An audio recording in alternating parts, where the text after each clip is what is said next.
E se a guerra que começou no Oriente Médio não for apenas mais uma batalha geopolítica? E se o som das explosões nos céus do Irã e os mísseis disparados de Israel estiverem ecoando profecias escritas há milênios?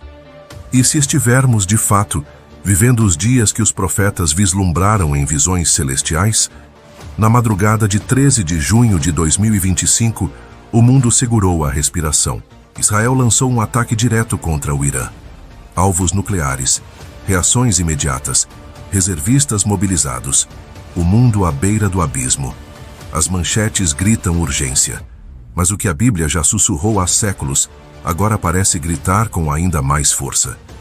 Desde o retorno de Israel como nação em 1948, um evento que muitos consideram o reinício do relógio profético, o mundo nunca mais foi o mesmo. As tensões aumentam, alianças se formam e o cenário se encaixa com uma precisão que, para muitos estudiosos da palavra, é mais do que coincidência.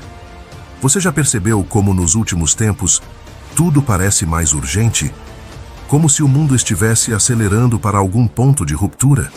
Como se um capítulo estivesse chegando ao fim e outro à beira de começar. Imagine-se no meio de Jerusalém. A cidade treme não pelos passos dos turistas, mas pelo peso profético que ela carrega. Cúpulas, muralhas e o monte do templo observando em silêncio o desenrolar de algo maior. Não é apenas história, é destino. O Irã moderno, herdeiro direto da antiga Pérsia, aparece nas escrituras com um papel marcante nos últimos dias. Ao lado de outras nações, é mencionado como parte de uma coalizão contra Israel. Mas o que causa espanto é a precisão com que o mapa profético parece sobrepor-se ao mapa atual de tensões globais. Alguns acreditam que esta guerra recente pode ser o início do que Ezequiel descreveu nos capítulos 38 e 39, o famoso conflito de Gog e Magog. Outros veem apenas um ciclo recorrente de tensão entre nações hostis. Há ainda os que sugerem que esses conflitos são apenas dores de parto, sinais que antecedem o verdadeiro cumprimento da tribulação profetizada. Não estamos apenas assistindo a um conflito militar. Estamos testemunhando o desenrolar de uma página escrita por mãos divinas. Neste vídeo, você irá compreender com profundidade o que está em jogo, não apenas no Oriente Médio, mas no plano eterno de Deus para a humanidade. Então prepare-se, pois o que você irá ouvir a seguir não é apenas geopolítica, escatologia ou teorias conspiratórias. É Bíblia, é história, é discernimento. Mas antes de iniciar essa jornada, te convido a se inscrever nesse canal e deixe o seu like neste vídeo. Assim você nos ajuda a levar esse conteúdo a mais pessoas que, como você, desejam entender os sinais do fim dos tempos e o propósito de Deus para os últimos dias. Ao longo dos séculos, impérios surgiram e caíram, mapas foram redesenhados, civilizações desapareceram. Mas Israel permanece, pequena em território, cercada por inimigos, alvo de disputas milenares e ainda assim inquebrantável. Como explicar isso, se não pelas promessas eternas? A história de Israel não começa com guerras ou tratados, começa com uma aliança. E farei de ti uma grande nação e te abençoarei, e engrandecerei o teu nome, e em ti serão benditas todas as famílias da terra. Foi a Abraão que Deus prometeu terra, descendência e bênção. Uma promessa que atravessou gerações, que sobreviveu ao cativeiro no Egito, à destruição dos templos, ao exílio babilônico, à diáspora romana e até ao Holocausto. Israel não existe porque o mundo quis, mas porque Deus sustentou. E isso não é apenas história sagrada, é profecia viva. Por que Israel desperta tanto ódio? Por que Jerusalém é tão cobiçada? Por que uma nação tão pequena concentra as atenções do mundo inteiro sempre que algo acontece? A resposta pode estar em Zacarias. Eis que eu farei de Jerusalém um cálice de tontear para todos os povos em redor. Naquele dia, farei de Jerusalém uma pedra pesada para todos os povos. Todos os que a carregarem certamente se ferirão. Desde o seu renascimento como Estado moderno em 1948, Israel voltou ao palco da história como um sinal para os que vigiam. Em um único dia, a profecia de Isaías 66 se cumpriu. Poder-se-ia fazer nascer uma terra num só dia? Ou nasceria uma nação de uma só vez? E a resposta foi sim. O mundo assistiu ao cumprimento literal de promessas que pareciam impossíveis. E desde então, cada ataque, cada guerra, cada tratado de paz, tudo parece girar em torno daquele mesmo ponto: Israel. Para muitos estudiosos, Israel é o relógio profético de Deus. Cada movimento, cada crise, cada vitória ou ameaça é como um ponteiro que avança rumo ao cumprimento final das Escrituras. Mas qual é o papel exato de Israel nos últimos dias? De acordo com a visão pré-milenista dispensacionalista, a igreja será arrebatada antes da grande tribulação. E é nesse cenário que Israel volta a ocupar o centro do palco escatológico. O templo será reconstruído. Um pacto será firmado com o anticristo. E durante 7 anos, a nação enfrentará uma das maiores provações da sua existência, conhecida como o tempo de angústia para Jacó. Esse tempo, apesar de tenebroso, culminará com a vinda gloriosa de Cristo. É ali, no coração da crise, que os olhos de Israel se abrirão. É ali que eles reconhecerão o Messias, que antes rejeitaram. Por isso, Israel é muito mais do que uma nação. É o cenário, é o relógio, é a prova de que Deus cumpre o que promete. E quando vemos Israel sendo atacado, ameaçado, difamado ou isolado, como agora diante das tensões com o Irã, isso nos leva a perguntar: estamos vendo os preparativos para algo maior? Muitos creem que sim, outros afirmam que ainda não. Mas ninguém pode negar: Israel continua no centro, não por acaso, não por força política, mas porque assim está escrito. Muito antes de o nome Irã figurar nas manchetes atuais, essa terra já ocupava um lugar de destaque nas Escrituras. Conhecida na Bíblia como Pérsia, sua história se entrelaça com a do povo de Deus desde os dias do cativeiro babilônico. Mas o que muitos não sabem é que o Irã também aparece nas profecias dos últimos dias, e não de forma passiva. Vamos voltar no tempo. Foi Ciro, rei da Pérsia, quem libertou os judeus do exílio babilônico e permitiu que reconstruíssem o templo em Jerusalém. Um governante pagão, usado por Deus, cumprindo a profecia de Isaías 45 com impressionante exatidão. Por séculos, a Pérsia foi uma aliada estratégica. Mas nas profecias escatológicas, ela reaparece em outro contexto, como parte de uma coalizão hostil contra Israel. Ezequiel, ao descrever a invasão de Gog e Magog, menciona claramente a participação da Pérsia.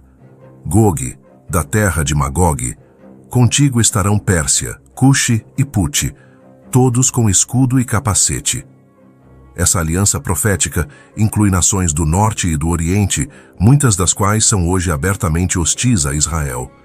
Entre elas está o Irã moderno, mas há diferentes interpretações quanto à natureza dessa guerra de Ezequiel.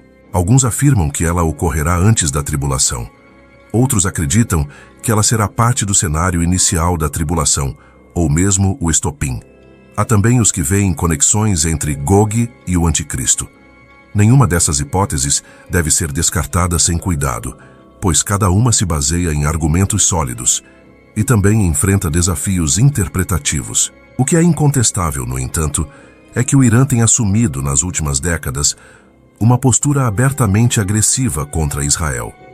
Líderes iranianos declararam repetidamente o desejo de apagar Israel do mapa. O apoio a grupos como o Hezbollah e o Hamas, bem como o avanço do programa nuclear, só aumentam as tensões. A atual ofensiva israelense sobre instalações nucleares iranianas reacende esse pano de fundo profético. Para alguns estudiosos, isso representa o prenúncio de uma escalada que pode levar à guerra de Ezequiel. Para outros, é mais um capítulo no ciclo interminável de hostilidades regionais.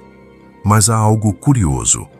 O Irã é uma das poucas nações do Oriente Médio que nunca esteve diretamente envolvida em guerras abertas com Israel até tempos recentes. Sua influência sempre foi indireta, por meio de milícias, ideologia e financiamento de conflitos.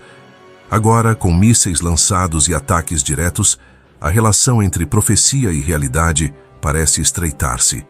Outro ponto que chama a atenção é o papel do Irã no cenário nuclear.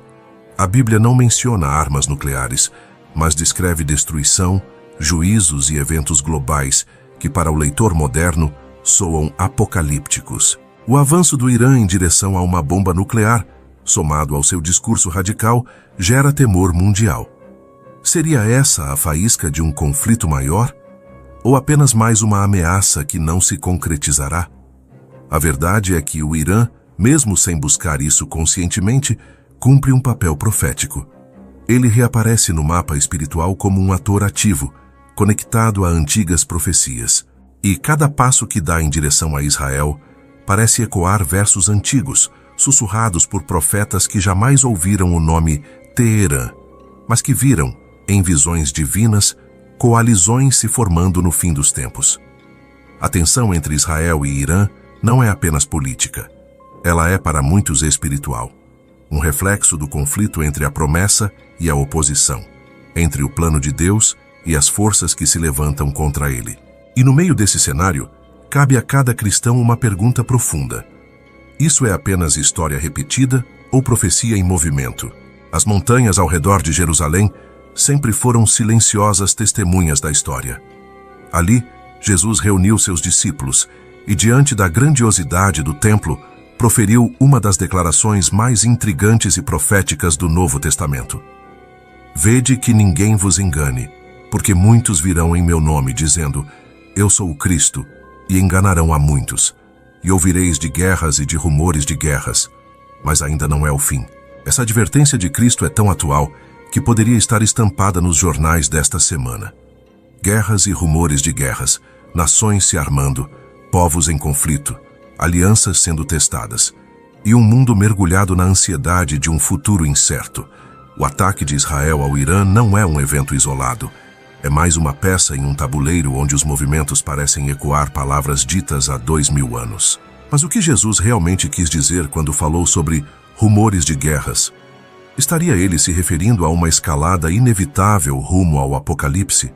Ou apenas a ciclos históricos de violência que precedem um fim ainda distante? Há diferentes linhas de interpretação entre estudiosos bíblicos. No entanto, sob a ótica pré-milenista dispensacionalista, essas palavras de Jesus apontam para um período específico, o tempo imediatamente anterior à tribulação, quando os sinais se intensificam como dores de parto. Ou seja, os eventos não são o fim em si, mas sinais de que o fim está se aproximando. Essa visão não ignora o contexto histórico, mas busca compreendê-lo dentro de um plano maior, o plano escatológico de Deus. Jesus não apenas falou de guerras, ele falou de enganos espirituais, de fomes, pestes, terremotos e perseguições. Ele descreveu um mundo em convulsão, mas também chamou seus seguidores à vigilância e à esperança. Estamos vendo essas dores hoje? Alguns diriam que sim, apontando para pandemias globais, desastres naturais, instabilidade econômica, decadência moral e agora a possibilidade de um conflito nuclear no Oriente Médio. Outros seriam mais cautelosos, lembrando que guerras sempre existiram e que esses sinais se repetem em ciclos ao longo da história. Mas o que torna este momento tão peculiar? Talvez seja a convergência de fatores, a restauração de Israel, o crescimento de hostilidades vindas da Pérsia, a intensificação de crises globais e o avanço da tecnologia, tudo isso junto, ao mesmo tempo. Para muitos é como se o cenário estivesse sendo preparado, como se o palco estivesse montado para algo que ainda está por vir. Vale lembrar que Jesus não disse, fiquem apavorados, pelo contrário. Ele disse, não vos assusteis, porque os que andam com ele não estão à mercê do caos, mas firmados na rocha eterna. É nesse contexto que os rumores de guerra se tornam um alerta, um chamado. Não ao pânico, mas à vigilância. Não à especulação, mas ao despertar espiritual. E mais, o foco não está apenas nas guerras externas, mas no coração de quem ouve. Como você está vivendo neste tempo? Está pronto para o que virá? Ou está distraído pelas vozes do mundo? A realidade é que os rumores de guerra são como os trovões antes da tempestade. Eles não causam o dano, mas anunciam que algo se aproxima. E nesse anúncio, Deus fala. Fala com os que têm ouvidos para ouvir. Fala com os que não olham apenas para os céus em busca de mísseis, mas em busca da sua vinda. Antes de prosseguirmos, gostaria de lhe dizer que preparamos um material exclusivo para você que tem o desejo de se aprofundar no estudo da Bíblia Sagrada e das teorias acerca das coisas que acontecerão no fim dos tempos, que está disponível no primeiro comentário fixado desse vídeo. Em algum ponto entre os confins do norte e a Terra Santa, o profeta Ezequiel viu uma invasão. Não era apenas uma guerra comum. Era uma coalizão de nações lideradas por um governante misterioso, com uma missão clara: destruir Israel. A profecia, registrada nos capítulos 38 e 39, ainda hoje intriga estudiosos, levanta debates e reacende alertas sempre que o Oriente Médio se agita. Quem é Gog? Onde fica Magog? Essas perguntas vêm sendo feitas há séculos. Algumas interpretações associam Magog a regiões do norte da atual Rússia. Outras visam nações da Ásia Central. Já Meseque e Tubal foram, historicamente, identificadas com territórios da atual Turquia. A verdade é que, embora haja diferentes hipóteses sobre a identidade exata dos participantes, há um consenso entre muitos estudiosos pré-milenistas. Essa guerra ainda não ocorreu. E quando acontecer, será sobrenatural, decisiva e marcada pela intervenção direta de Deus. Entre os aliados de Gog, a profecia menciona claramente a Pérsia, ou seja, o Irã, e junto dela, Etiópia, Líbia, Gomer e Togarma, uma coligação de nações de diferentes regiões, unidas por um objetivo: aniquilar Israel. Mas por quê? O texto sugere que Israel, naquele tempo, estará vivendo em segurança, sem muros, algo que ainda não se vê hoje. Isso levanta a hipótese de que a guerra de Gog e Magog aconteceria após um acordo de paz. Talvez no início do período da tribulação, quando o anticristo firmar uma aliança enganosa com a nação. Essa visão é sustentada por vários teólogos dispensacionalistas. No entanto, aos que defendem que esse conflito aconteceria antes mesmo do arrebatamento da igreja, como um dos gatilhos que reorganizaria o equilíbrio de poder no mundo e abriria caminho para o surgimento do governo do anticristo. Por outro lado, há estudiosos que veem Gog como um tipo do anticristo e não uma figura distinta. Eles propõem que essa guerra, descrita com tantos detalhes em Ezequiel, é na verdade a mesma do Armagedon, mencionada em Apocalipse. A complexidade das interpretações nos ensina algo importante. O objetivo da profecia não é alimentar especulação, mas promover vigilância. O foco está na fidelidade de Deus, na sua soberania, e no fim trágico dos que se levantam contra Israel. Essa não será uma vitória militar, será uma manifestação do poder divino. A intervenção sobrenatural descrita inclui terremotos, pestes, chuva de saraiva, fogo e enxofre. O resultado? A derrota esmagadora dos inimigos de Israel e a santificação do nome do Senhor diante das nações. Há ainda um detalhe surpreendente. Os corpos dos exércitos derrotados serão enterrados durante 7 meses, e as armas levarão 7 anos para serem consumidas. Alguns interpretam isso como mais uma evidência de que essa guerra antecede o Armagedon, pois 7 anos é justamente o tempo profético da tribulação. Por outro lado, outros argumentam que tais detalhes não precisam ser literais, mas simbólicos. Ainda assim, a riqueza de informações no texto indica um evento real, físico, que marcará uma nova fase na história espiritual de Israel. Enquanto os olhos do mundo se voltam para os céus do Irã e de Israel, os olhos do céu estão sobre as Escrituras, e aquilo que parecia distante, poético ou apenas alegórico, começa a ganhar forma. Em uma noite de angústia e oração, Daniel, o profeta cativo na Babilônia, recebeu uma das revelações mais complexas e poderosas de toda a Bíblia. Não era apenas sobre o seu povo, era sobre o futuro da humanidade, sobre reinos que ainda surgiriam, sobre uma figura terrível que se levantaria contra Deus e sobre o tempo determinado por Ele para o fim de todas as coisas. 70 semanas estão determinadas sobre o teu povo e sobre a tua santa cidade. A profecia das 70 semanas é o eixo central da escatologia bíblica, sob a visão pré-milenista dispensacionalista. Cada semana representa 7 anos. 70 semanas, portanto, totalizam 490 anos, um período que Deus separou para tratar com Israel. As primeiras 69 semanas, ou 483 anos, já se cumpriram de forma precisa, desde a ordem para restaurar Jerusalém até a vinda do Messias, o ungido. A última semana, no entanto, ainda está por acontecer. É ela que os estudiosos identificam como a futura semana profética, o período de 7 anos que conhecemos como tribulação. É nesse intervalo que estamos vivendo agora, o tempo dos gentios, a era da igreja. Mas quando a igreja for retirada pelo arrebatamento, a contagem profética voltará a se mover, e a última semana terá início. Nesse contexto escatológico, Daniel não apenas antevê os eventos, mas revela a ascensão de um personagem sombrio, o príncipe que há de vir. Este homem, que mais tarde será identificado como o Anticristo, firmará um pacto de paz com Israel. Um acordo que trará, aparentemente, estabilidade ao Oriente Médio.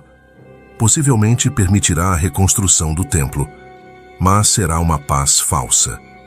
Um engano, porque na metade desses 7 anos, ou seja, após 3 anos e meio, ele romperá o pacto, profanará o santuário e iniciará a perseguição mais brutal contra os que permanecem fiéis a Deus. Essa abominação desoladora, como é chamada por Daniel, também mencionada por Jesus em Mateus 24, apontando-a como um sinal crucial para os dias finais. O anticristo surgirá como um político carismático, com respostas para crises globais, inclusive para os conflitos entre Israel e seus vizinhos. Outros teorizam que ele virá do sistema europeu, herdeiro do antigo Império Romano. Independentemente da forma, o que as Escrituras deixam claro é que ele se levantará com poder, com aparência de paz, mas com intenções de destruição. Daniel também fala de perseguições, de um tempo de tribulação sem igual e de uma intervenção final e gloriosa por parte do próprio Deus. Mais uma vez, o foco da tribulação é Israel. A igreja não estará mais na terra e Deus volta a tratar diretamente com o seu povo escolhido, não para destruí-los, mas para prepará-los para reconhecerem o verdadeiro Messias. A profecia de Daniel é como um mapa, um plano detalhado, mas que só pode ser lido com clareza quando se tem a chave correta, a centralidade de Israel, o papel da igreja e o mover de Deus nas dispensações do tempo. E quando os sinais se intensificam, quando as tensões se tornam globais, quando o mundo começa a clamar por paz e segurança, talvez seja a hora de olhar para Daniel, não como um livro antigo, mas como uma carta endereçada ao presente. Enquanto Daniel revela os planos de Deus com minúcia matemática, o Apocalipse de João nos transporta para o clímax dramático desses acontecimentos. É o livro que encerra as Escrituras com poder, juízo e glória. É onde os símbolos se tornam visões e os alertas se tornam trombetas. No centro dessa revelação está a consumação do plano divino, o confronto final entre o bem e o mal, entre o reino de Deus e os reinos do mundo. E no meio disso tudo, Israel mais uma vez se vê como protagonista. O Apocalipse descreve um tempo de juízo sobre toda a terra, dividido em 3 séries principais: os 7 selos, as 7 trombetas e as 7 taças da ira de Deus.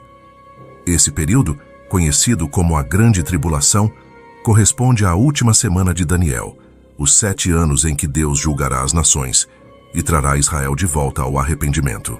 É nesse cenário que se encaixa uma das passagens mais temidas e mal compreendidas das Escrituras, o Armagedom. Armagedom não é apenas uma batalha, é a convergência de todos os conflitos espirituais e geopolíticos da história humana. Um vale real, o Vale de Megido, no norte de Israel, onde diversas batalhas já ocorreram, mas que servirá como o palco final para a guerra entre o Cristo que vem dos céus e os exércitos da besta. Mas antes que essa guerra ecloda, as Escrituras nos falam de um movimento. As nações sendo reunidas, provocadas, influenciadas por espíritos demoníacos que saem da boca do dragão, da besta e do falso profeta, uma trindade profana. Esses eventos ainda não se cumpriram. Mas a preparação já pode ser percebida. Alianças instáveis, o aumento do autoritarismo global, a pressão por controle digital e, mais recentemente, a escalada entre Israel e nações hostis. Tudo parece empurrar o mundo para uma explosão de conflitos sem precedentes. Mas por que essa guerra será necessária? Porque o mundo rejeitou o Cordeiro. Porque as nações se levantaram contra o ungido de Deus. Porque o homem construiu sua torre de Babel moderna, tentando viver sem Deus, governar sem Deus, decidir sem Deus. O juízo não vem por acaso. Ele é consequência. E em meio ao caos, quando tudo parecer perdido, os céus se abrirão. Cristo retornará, não mais como o servo sofredor, mas como o Rei dos Reis, com vestes salpicadas de sangue, com olhos como chama de fogo, e com um nome que ninguém conhece, senão Ele mesmo. Esse é o retorno glorioso, visível, poderoso, com seus exércitos celestiais, e é Ele quem derrotará a besta e o falso profeta. É Ele quem lançará Satanás no abismo, e é Ele quem estabelecerá o reino milenar sobre a terra, governando de Jerusalém, cumprindo todas as promessas feitas a Israel. O juízo das nações não será apenas político, mas espiritual. Deus julgará com justiça. Aqueles que rejeitaram a verdade, que perseguiram o seu povo, que se aliaram à besta, serão condenados. Mas aqueles que creram, que ajudaram os irmãos, que reconheceram o Rei, entrarão em seu reino. Armagedon não é o fim. É o começo da justiça. É o fim da rebelião e o início do reinado do Príncipe da Paz. Em tempos como este, em que Israel e Irã estão às portas de um conflito potencialmente catastrófico, as reações humanas seguem padrões previsíveis: medo, especulação, diplomacia apressada. O mundo político se movimenta, a mídia debate, líderes globais emitem notas de preocupação. Mas enquanto os homens tentam interpretar o caos, o céu permanece em silêncio. Não por inércia, mas por soberania. No cenário atual, vemos chefes de Estado se reunindo, alianças sendo testadas, resoluções sendo redigidas nas Nações Unidas. Alguns clamam por paz. Outros ameaçam retaliação. Organizações internacionais alertam sobre o risco de um conflito nuclear. A palavra apocalipse começa a aparecer em manchetes, usada muitas vezes sem o peso real que ela carrega nas Escrituras. De um lado, Israel reforça seus sistemas de defesa, convoca reservistas e reafirma que não permitirá que o Irã alcance capacidade nuclear. Do outro, o Irã promete vingança e fala de um destino amargo para Tel Aviv. Ao redor, as potências tentam equilibrar interesses econômicos e ideológicos, enquanto a opinião pública mundial se divide. Mas diante disso tudo, o que o céu está dizendo? A Bíblia nos mostra que Deus não é indiferente às guerras humanas. Pelo contrário, desde os tempos antigos ele se envolveu, julgou, redirecionou e interveio em conflitos entre as nações. E hoje, mesmo que o mundo o ignore, ele continua regendo a história. Enquanto os líderes do mundo fazem cálculos estratégicos, o trono de Deus não está em crise. O céu não foi pego de surpresa. O livro de Apocalipse mostra que, ao redor do trono, seres viventes e anciãos louvam sem cessar. O mar de vidro não se agita com os ventos da política humana. É justamente essa soberania que nos oferece paz em meio ao caos. Em Atos 17, Paulo nos lembra que Deus estabeleceu os tempos e os limites da habitação dos povos. Ele está no controle. Cada nação, cada fronteira, cada conflito, tudo acontece sob sua permissão e com um propósito maior. No entanto, há também um outro tipo de reação espiritual acontecendo. Um clamor silencioso, mas poderoso. É o clamor dos intercessores.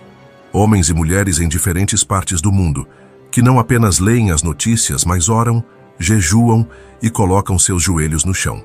Porque, para quem conhece as Escrituras, esses acontecimentos não são apenas fatos históricos, são alertas proféticos, são lembretes de que o tempo é curto, de que a noiva precisa estar desperta e de que a volta de Cristo não é apenas uma esperança, é uma promessa.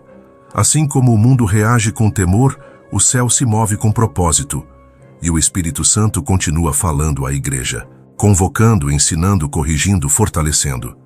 Muitos podem ver esses eventos como tragédia, mas o céu os vê como oportunidade. Oportunidade para salvação, para arrependimento, para reconciliação com Deus. Porque enquanto houver tempo, haverá graça. E enquanto houver graça, haverá chance de mudança. Neste momento, enquanto o mundo calcula seus próximos passos, o céu continua avançando com o plano eterno. Um plano que não será frustrado. Um plano que inclui julgamento, sim, mas também redenção. Juízo, sim, mas também glória. No meio da tensão global, enquanto os governos se reúnem e as bombas ameaçam cair, existe uma outra reunião acontecendo, silenciosa, poderosa, muitas vezes invisível aos olhos humanos. É a reunião dos fiéis, dos intercessores, dos despertos. É a Igreja de Cristo, espalhada pelos 4 cantos da terra, chamada a assumir sua posição profética nos últimos dias. A Igreja não é apenas um espectador dos acontecimentos.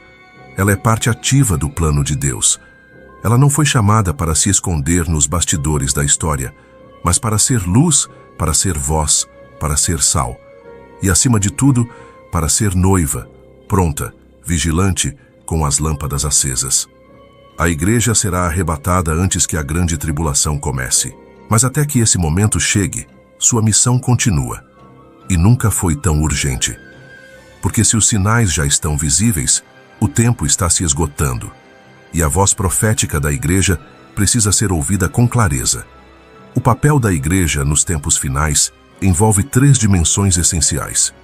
Primeiro, a igreja é chamada a se posicionar como atalaias, como sentinelas espirituais. Em Ezequiel 22, Deus procura alguém que se coloque na brecha.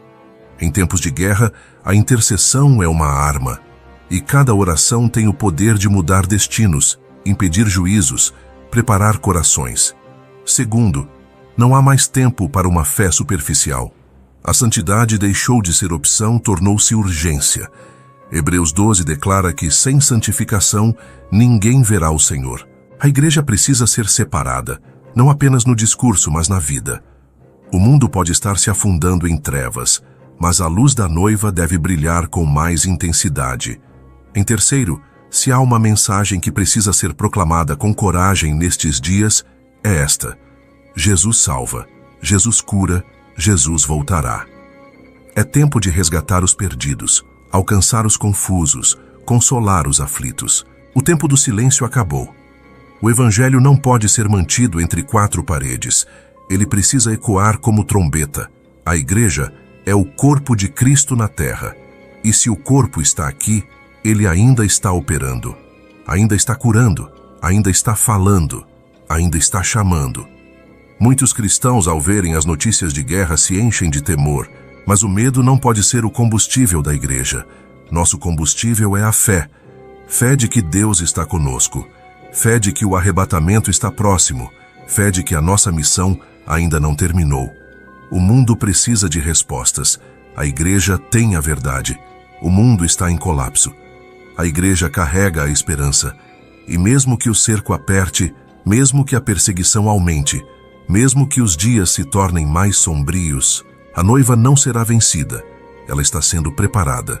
Ela será tirada. E ela voltará com o noivo para reinar com ele. A guerra entre Israel e Irã pode ser o tema das manchetes de hoje, mas para quem conhece a palavra, ela ressoa como um eco de algo muito maior. Um sinal de que as promessas estão se cumprindo, de que os ponteiros proféticos continuam avançando e de que o tempo da graça está se aproximando do seu último minuto. Vivemos uma era onde a velocidade da informação nos faz sentir que tudo está acontecendo ao mesmo tempo. Mas no meio desse turbilhão, a Bíblia permanece como o farol firme em meio à tempestade. Cada versículo se ilumina com nova força. Cada profecia parece pulsar com vida. E a pergunta que ecoa não é apenas o que vai acontecer com o mundo, mas sim o que vai acontecer com você. O conflito entre Israel e Irã pode escalar, ou não. pode ser o prelúdio de algo profético, ou apenas mais um ciclo de guerras e rumores. A verdade é que nós não sabemos a data, mas sabemos o tempo. E o tempo é de vigilância. O tempo é de arrependimento. O tempo é de volta para o centro da vontade de Deus. Este vídeo não foi feito para alimentar medo. Foi feito para despertar, para lembrar que, apesar de toda a atenção global, o controle ainda está nas mãos do Senhor. Que nada escapa ao seu plano eterno. Que cada nação, cada exército, cada rei, todos ainda dobram seus joelhos diante do Rei dos Reis. E mais do que saber o que está acontecendo, é preciso decidir. O que você vai fazer com esse conhecimento? Vai continuar assistindo de longe, como quem lê um jornal e depois o descarta? Ou vai se colocar de joelhos e perguntar: Senhor, onde eu estou nesse plano? O que o Senhor espera de mim agora? Porque a guerra mais urgente não é a que está nas fronteiras de Israel. É a que acontece dentro de cada coração. A guerra entre a fé e o medo, entre a santidade e o pecado, entre a esperança e a indiferença. E talvez hoje seja o dia de tomar uma decisão. Se este fosse o último capítulo da sua história, você estaria pronto? A boa notícia é que ainda há tempo. A graça ainda está disponível.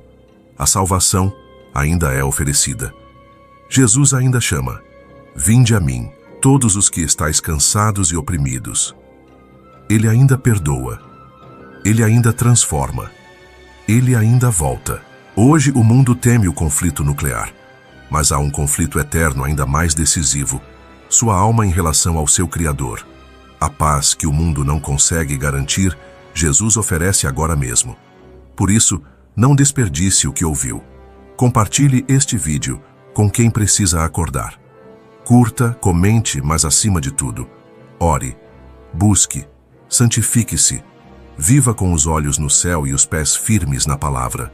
Porque os sinais estão claros, e a voz do Espírito ainda sussurra: prepare-se, o noivo está vindo. E se esta mensagem tocou o seu coração, compartilhe este vídeo com alguém que também precisa despertar para o tempo em que vivemos e escreva nos comentários o que mais te tocou nessa história. E se você gostou desse conteúdo, não deixe de acessar o material de estudo completo da Bíblia Sagrada que preparamos para você no primeiro comentário fixado deste vídeo. Que Deus abençoe a sua vida.